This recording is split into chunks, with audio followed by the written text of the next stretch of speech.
Selamat datang ke Rimuru Akatsu Channel. Jangan lupa like, share serta subscribe. Yang penting tekan lonceng untuk terima novel update terkini. Joanne adalah seorang doktor keliling. Dia belum pernah bertemu orang tuanya. Dia tumbuh besar bersama kakeknya sejak dia masih kecil. Kakeknya tidak pernah mengatakan bahawa dirinya adalah seorang doktor. Hanya mengatakan dirinya adalah seorang tabib. Mereka tinggal di pedesaan.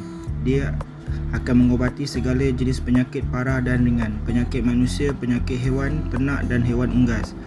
Joanne telah berlatih kedoktoran dengan kakeknya sejak dia masih kecil.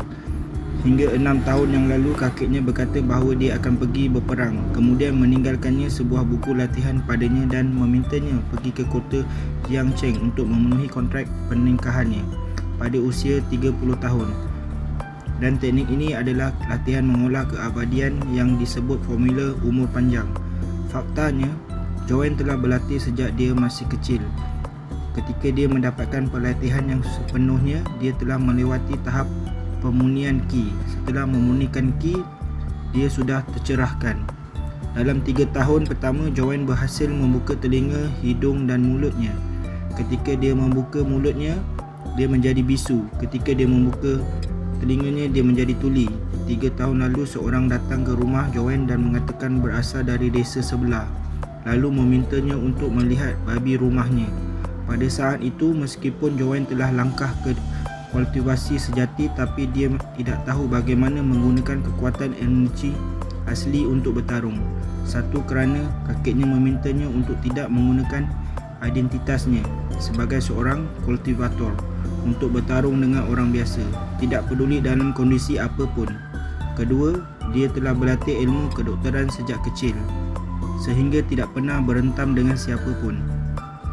Saat itu, orang yang membawanya ke desa sebelah ini tiba-tiba ingin membunuhnya di tempat yang sepi.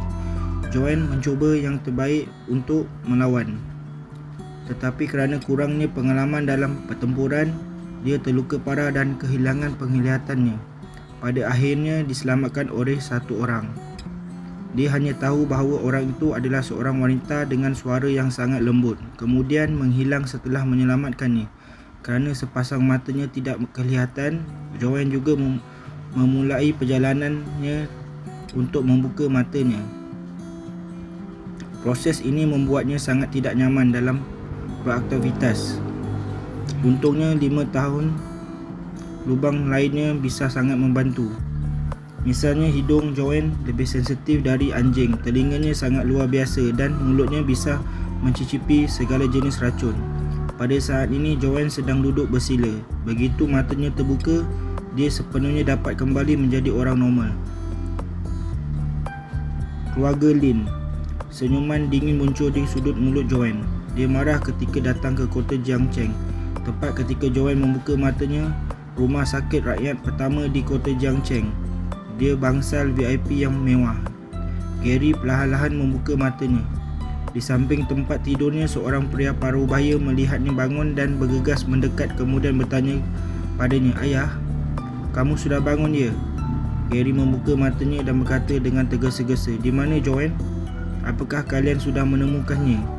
"Ayah, jangan emosi," pria parubaya itu berkata dengan tergesa-gesa. "Aku tahu kamu memiliki hubungan yang baik dengan kakek Joanne. Tetapi sekarang seiring berjalannya waktu, hal-hal seperti pertunangan masa kecil itu sudah tidak diakui oleh hukum. Tindakan kamu ini adalah salah. Joanne Chu itu hanyalah seorang kampungan yang buta." Pria parubaya itu berkata, "Mana mungkin aku bisa menyerahkan putriku padanya." "Benar," Jesse bergumam. "Kamu tidak bisa mengorbankan kebahagiaanku demi janjimu. Lagi pula pada saat ini," Jesse berkata, "Joanne ini adalah jenis yang buta. Dia benar-benar seorang yang bajingan. Aku mengundangnya untuk datang ke rumah hari ini untuk membahas kontrak pernikahan.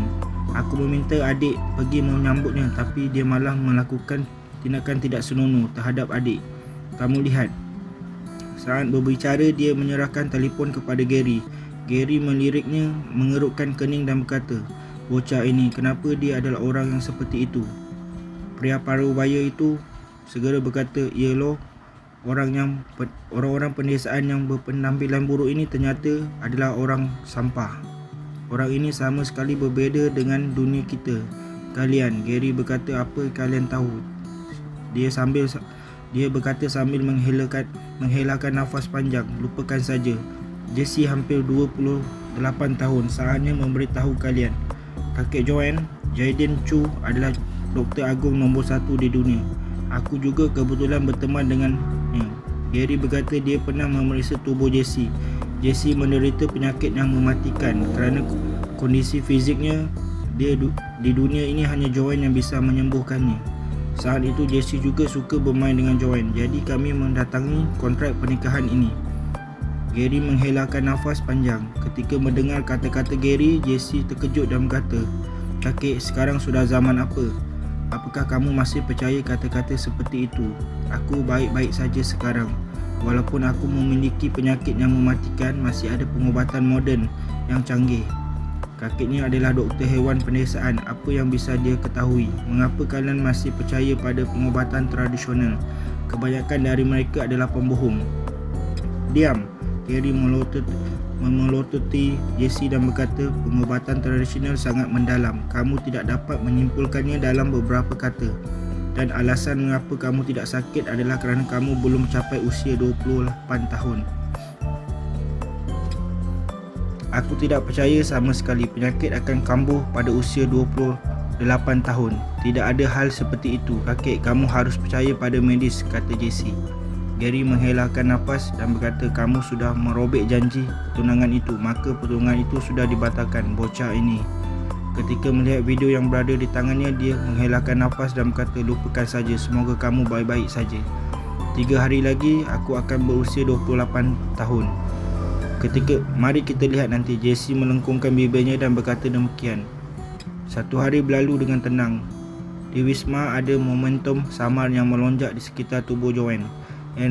Energi sejati mengalir ke seluruh tubuhnya. Memar di wajahnya telah hilang. Dia sudah kembali normal dan luka di punggungnya juga sembuh total. Formula umur panjang memiliki kemampuan pemulihan yang kuat. Pada titik tertentu, sabuk kain putih yang diikatkan di sudut matanya langsung hancur dan dari tengah mata Joanne yang selama ini tertutup tiba-tiba terbuka. Ditemani kegelapan selama 3 tahun, pada saat ini Joanne telah melihat cahaya lagi. Penampilan Joanne benar-benar sangat biasa, namun sepasang matanya cukup indah seperti bintang. Saat membuka matanya, Joanne dapat melihat garis-garis pada akup nyamuk di jendela yang berada di sebelahnya dengan jelas. Dia dapat melihat nama menu di sebuah restoran di ujung jalan dengan jelas. Penglihatannya mendapat peningkatan yang mengerikan. Sudah selesai, hati Joanne terasa sangat gembira. Kemudian dia berdiri dan berencana pergi mandi, tetapi dia menemukan bahawa ponsel yang diletakkan di atas tempat tidur berdering. Dia mengambilnya dan melihatnya, kemudian menemukan ada pesan masuk di WeChat. Ponsel ini milik Madeline Su. Tampaknya semua pesan WeChat ini dikirim untuk Madeline. Tidak ada kata sandi yang disetel di telefon ini. Jadi Joanne membukanya dengan mudah. Sebuah kontak yang disimpan dengan nama jijik terus mengirim pesan kemari. Madeline, kamu di mana? Jangan bersembunyi dariku. Kamu hanya bisa menjadi wanitaku. Kamu tidak bisa lolos dari genggamanku. Nada yang mendominasi seperti atasan. Joanne tidak bisa berkata apa-apa. Dia hanya mengesampingkan telefon tersebut, tetapi telefon itu terus berdering sehingga mengganggunya. Dia mengangkat telefon dan melihat telefon berkedip-kedip, lalu berkata dengan tak berdaya, penjilat benar-benar sangat menjijikkan. Kemudian dia pun menjeningan, menekan tombol suara dan berkata, bro, kamu cari yang lain sahaja. Bersambung.